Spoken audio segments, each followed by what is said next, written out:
Maniacs, welcome back to the channel. Your local bedhead here. We are going to be diving more into Rob Gavigan's channel, and that is Serial Killer Files. This is Samuel Little, a national horror. Haven't seen this one. Don't know who Samuel Little is, but I do know that if you do like this type of content and want to see this content continue, be sure to hit that like button, subscribe to the channel. I am fascinated with true crime in and itself, but I do find it hard to get through some true crime stuff because of how much detail some of these channels can go into. And it's not like I'm not a big horror movie guy. I love all this stuff, but there are some things in this world that actually do affect me, and it does actually take a toll. So we're going to go ahead and dive into this, hear what he has to say. Again, I don't know much about this guy at all. As a matter of fact, this is the first time I'm hearing about him, so it's just going to be kind of going in with not knowing anything. So here we go, guys, with Samuel Little. He was a man who killed as though he was made for it, as though it was his sole purpose in life. And to him, perhaps, that was the case. His number of victims, either suspected or confirmed, makes the skin crawl either way. In this episode, we discuss the case of one of America's most prolific serial killers, Samuel Little. Let's open the serial killer file.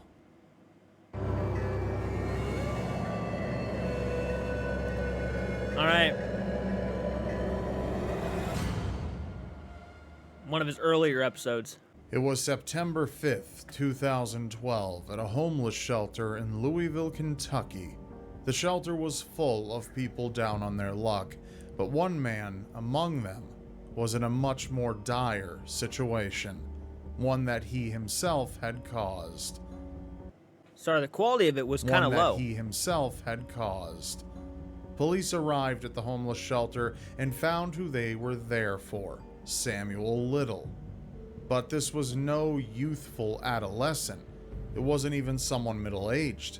No, police slapped a pair of handcuffs on a 72-year-old man who appeared to be no threat to anyone. But that assumption would be quite wrong, in a way that not even police could have expected. They were there to have Samuel Little extradited to California to face a narcotics charge. Upon taking some of Samuel's DNA, the horrible truth began to unravel, and the terror that was Samuel Little was about to come to light. Wow. Building it up. On June 7th, 1940, Samuel Little was born in Reynolds, Georgia. His mother was believed to have been a prostitute, and his father's presence in his life isn't known whatsoever. It was possible that Samuel's mother became pregnant from one of her clients. With a child and a plethora of new responsibilities, Samuel's mother took him, packed up, and moved to Lorain, Ohio, where Samuel's grandmother resided. It was at this time that his grandmother started to take care of him, his mother fading out of the picture more. This was a recipe for a dysfunctional child, and Samuel's childhood held true to that idea. He attended Hawthorne Junior High School and was often getting into trouble. This aside, his grades were lower than average as well. By the age of 16, Samuel was getting around, traveling from Lorain, Ohio to Omaha, Nebraska, where he was arrested for breaking and entering. Samuel was sent to an institution for juvenile offenders. This place would do nothing to stop him from evolving as a criminal. Before he was even 25, he had spent 3 years in prison for breaking into a furniture store in Lorain. In his late 20s, Samuel moved back in with his mother, who had since relocated to Florida. It was here that he held a few different jobs, one of which involved working at a cemetery. Then Samuel had decided that staying put in one place truly wasn't for him at all, so he started to travel around the country, with his criminal demeanor not subsiding in the least. In fact, it only became worse. He had been arrested and sentenced to prison numerous times for crimes as petty as shoplifting and as severe as sexual assault and armed robbery. If any of the heinous crimes he had committed were enough to keep him in prison, many lives would have been saved, but that's not the case, sadly. By the time 1975 came around and Samuel was in his mid-30s, he had been arrested 26 times in 11 states for similar Holy crimes. smokes. Despite his relentless pursuit of a criminal lifestyle, Samuel was continually released from prison, and unfortunately, innocent women would pay the ultimate price. I hate that so much.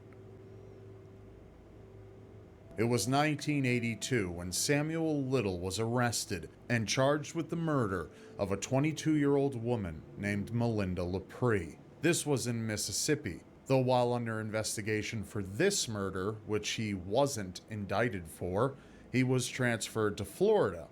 It was here that he was brought to trial for another crime, but not just any other crime.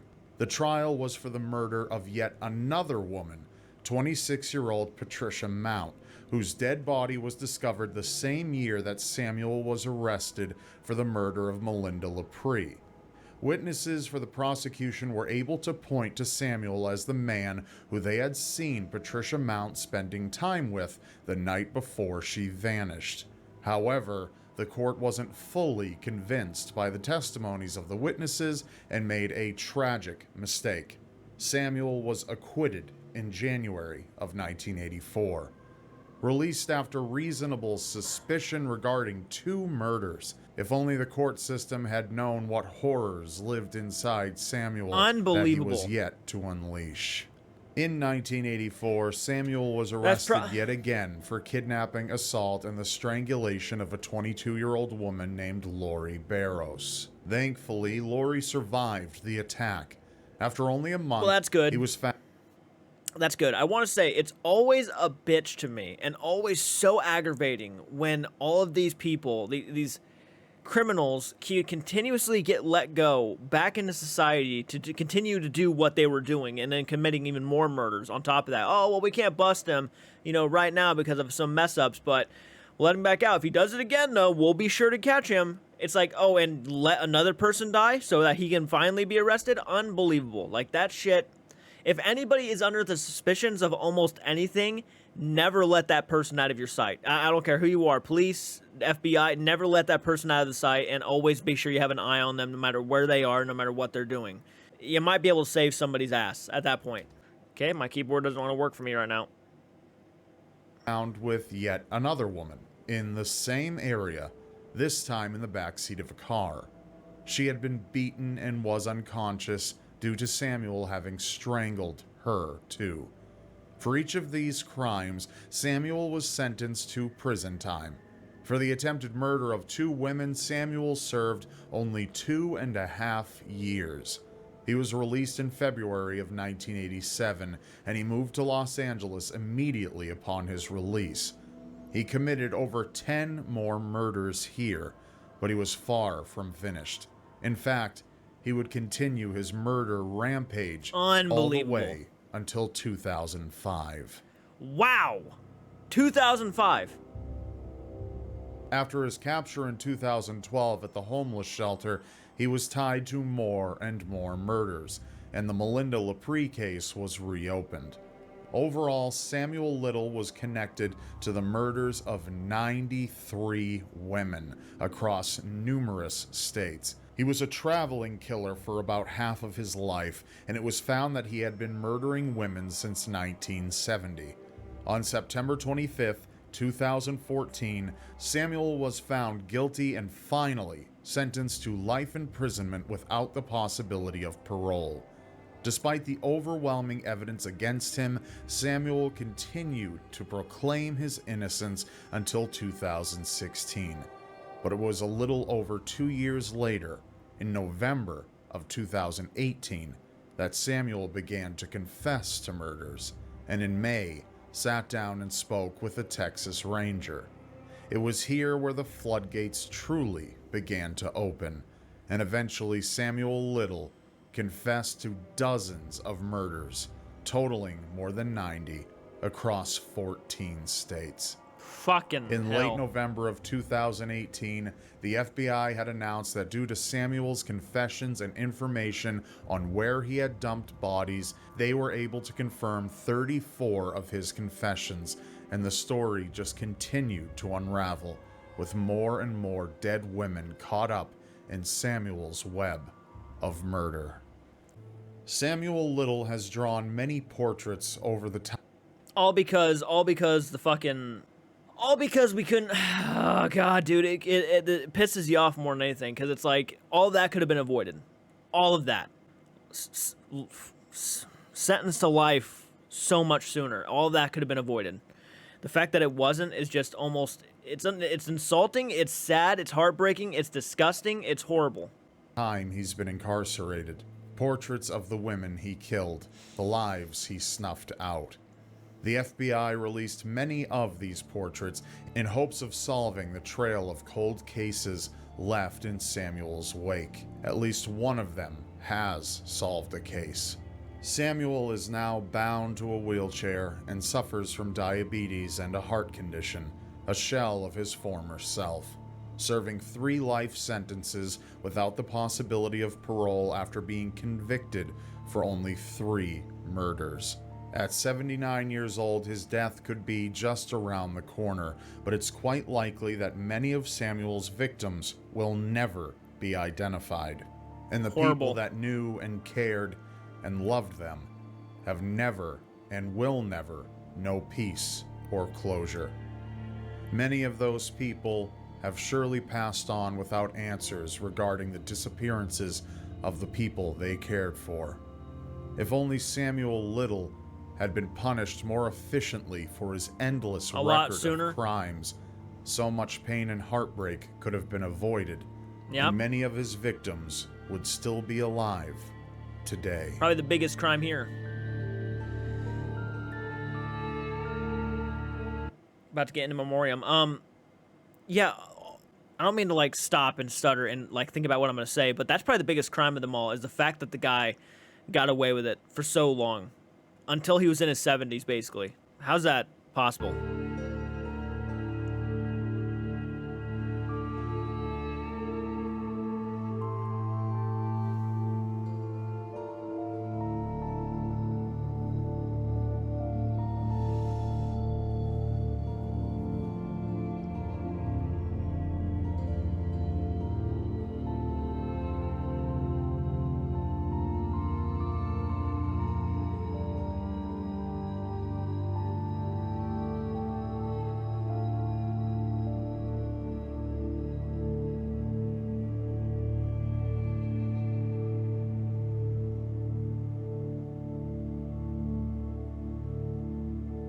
Horrible, man.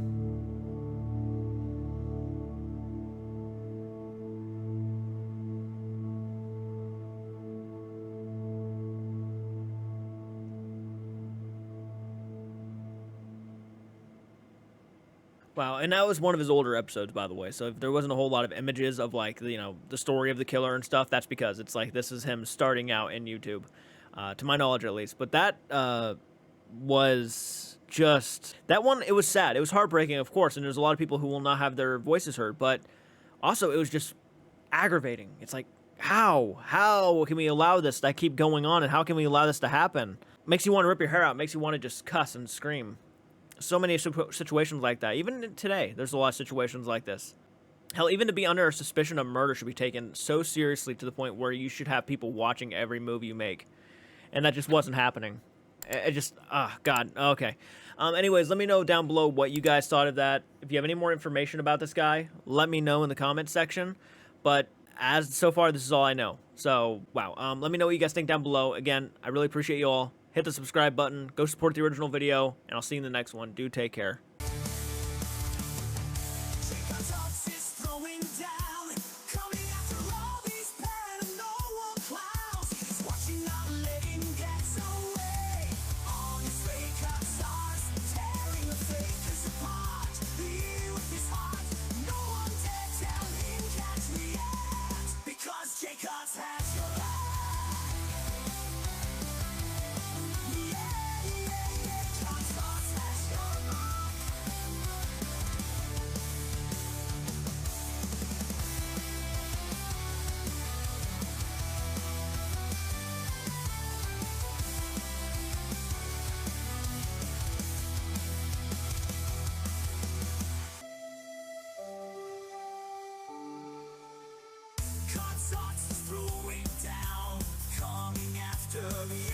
JCARTSARTS 3, JCARTSARTS 2. You won't be mended.